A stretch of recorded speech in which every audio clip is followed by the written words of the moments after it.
नमस्कार, मैं भूपेंद्र पटवा। एकता न्यूज में आपका स्वागत है। चलते हैं खबरों की ओर। रामनवमी शोभा यात्रा में हुए हत्या का खुलासा पुलिस ने 5 दिन बाद किया। शुक्रवार को एएसपी निवेदिता पॉल ने प्रेस वार्ता रख हत्या का खुलासा किया। रविवार को संबलपुर के सोनू नेताम की अज्ञात लोगों ने हत्या कर दी थी। सोनू खून से लथपथ हालत में मिला था, जिसे इलाज के लिए जिला अस्पताल ले जाया गया, जहां उसकी मौत हो गई। हत्या में स्थानीय युवकों का हाथ था। सोनू के साथ कुछ लोगों का विवाद हुआ था, जो कुछ देर बाद निर्मम हत्या में बदल गया। प्रेस वार्ता में एएसपी पॉल ने बताया कि सोनू नेताम का धोबी चौक निवासी सागर ढीमर के साथ पुरानी रंजिश को लेकर विवाद हुआ। इसके बाद सोनू अपने 5 अन्य साथियों के साथ मिलकर हत्या कर दी। पुलिस का शक उन पर ना हो, इसलिए घटना के बाद तुरंत थाने शिकायत करने पहुंच गए। सीसीटीवी फुटेज के आधार पर जांच आगे बढ़ी, जिसके बाद आरोपियों को गिरफ्तार किया गया। हत्या का खुलासा करने में एसपी द्वारा गठित 8 टीमों का विशेष योगदान रहा। टीम द्वारा 500 स्थानों से फुटेज निकाला गया। घटना में प्रयुक्त बटंची चाकू, बेसबॉल स्टिक आदि जब्त हुए हैं। गिरफ्तार आरोपियों में सागर ढीमर, नरेंद्र निर्मलकर, चंद्रशेखर ध्रुव, हेमेंद्र देवांगन, अजय देवांगन, ओंकार रजक शामिल हैं। हत्या के इस इन्वेस्टिगेशन के दौरान खतरनाक हथियार रखे 7 लोगों पर आर्म्स एक्ट के तहत भी कार्रवाई की गई है।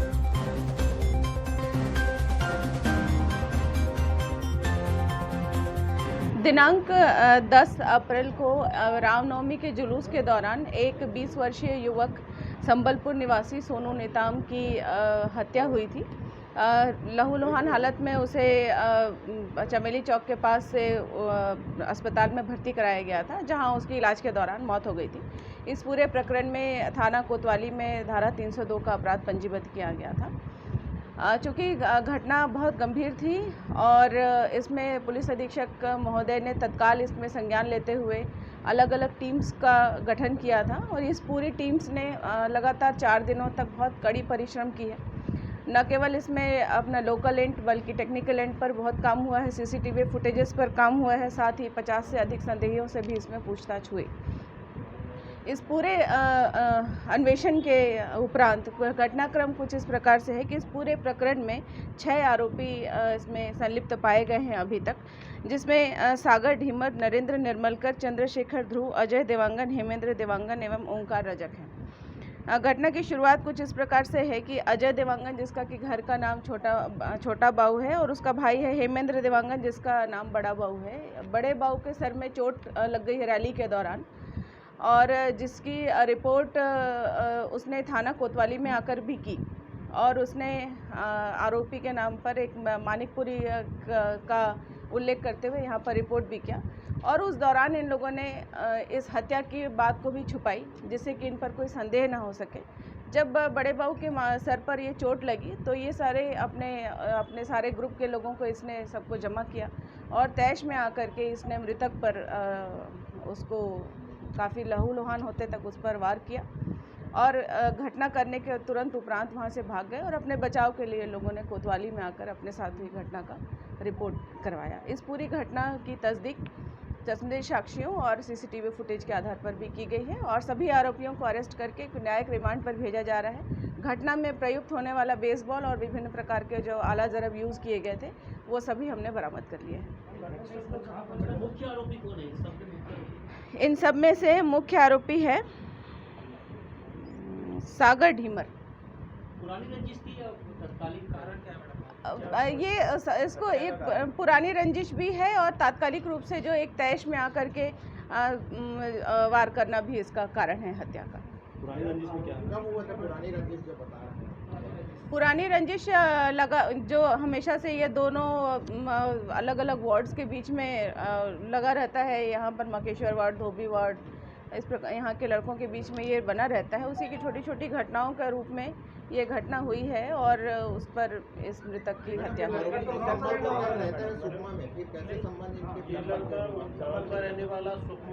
जो घटना हुई है आरोपी के साथ में, उसमें इस मृतक का भी इन्वॉल्वमेंट पाया गया था, जिसको इन्होंने छुपाया था। घटनास्थल चमेली चौक के आसपास की है। गली के अंदर 6 लोग एक साथ लेके स्कूल गए थे तभी वो वारदात। गली के अंदर की नहीं है,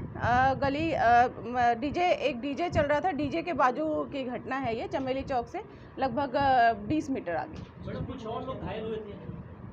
अभी ये इन्वेस्टिगेशन का विषय है और भी पूरे सीसीटीवी फुटेज और देखे जा रहे हैं। जो भी घायल है या इस घटना में और भी कोई अगर आगे पाया जाता है तो डेफिनेटली उस पर भी कार्रवाई करेंगे। डिपेंड करता है, अगर इन्वेस्टिगेशन में पाए जाएंगे तो।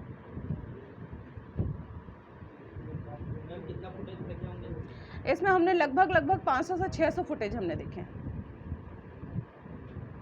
कुछ लोगों को गिरफ्तार किया गया, उन्हें हिरासत में लेकर 3 दिन पूछा गया, उनके परिजनों को सूचना नहीं देगा। आज बताया जा रहा है कि हम आज आम से के तहत कार्रवाई कर रहे हैं। वो सारे लोगों के द्वारा फुटेज में ये पाया गया कि वो काफ़ी गंभीर और घातक हथियार रखे हुए थे और उन लोगों ने भीड़ में लोगों को वार करके उनको नुकसान भी पहुंचाया है और घायल भी किया है, इसलिए उन पर आर्म्स एक्ट की कार्रवाई की जा रही है।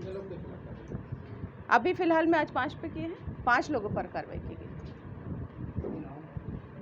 नाम थाना प्रभारी। घटना देखिए बहुत ही दुर्भाग्यजनक घटना थी और इसको डेफिनेटली रोकने के लिए आगे भी हमको प्रयास करना चाहिए। बाकी इस बार जो जैसे हथियार लेके निकले तो मेरा एक रिक्वेस्ट सभी से है, जन सामान्य से भी है, परिवार से भी है, जनप्रतिनिधियों से भी है, आप सभी से भी है कि इस प्रकार के कोई भी रैली जुलूस निकलता है कभी भी इस प्रकार के हथियारों का प्रदर्शन नहीं होना चाहिए, अन्यथा इस प्रकार की घटनाएं होना बहुत संभावित होते हैं। आगे वाले जुलूस में ऐसा प्रशासन की तरफ से प्रतिबंध करने का हम अनुरोध करेंगे। एम्बुलेंस और फायर ब्रिगेड सबकी तैयारी रखी गई थी और वो सारे, चूँकि जुलूस का भीड़ इतना था और सारे रास्ते जाम थे, उसकी वजह से हो सकता है कि वो 4 व्हीलर्स मूव नहीं कर सकते हो, लेकिन वो सारे की व्यवस्था हमने कोतवाली परिसर में करके रखी थी। एकता न्यूज़ में आज बस इतना ही। अगले बुलेटिन में फिर मिलेंगे, तब तक के लिए नमस्कार।